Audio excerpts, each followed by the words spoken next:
નમસ્કાર દર્શક મિત્રો, આજે આપણે જોઈએ છીએ ગોંડલ માર્કેટયાર્ડમાં તરબૂચની આવક. તો જેમ જેમ ઉનાળો આવતો જાય છે તેમ તરબૂચની આવક વિપુલ પ્રમાણમાં વધતી જાય છે. રોજ કરતાં આજે આવક તરબૂચની વધારે દેખાય છે. આપ જોઈ શકો છો,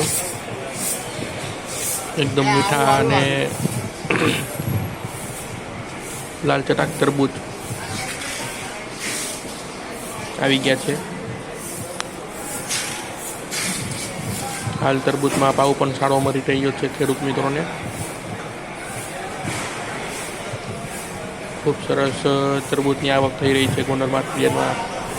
જેમ જેમ ઉનાળો આગળ વધતો જાય છે તેમ તેમ તરબૂચની આવક પણ વધતી જાય છે. હવે સાથે ટેટીની પણ આવક એટલી છે.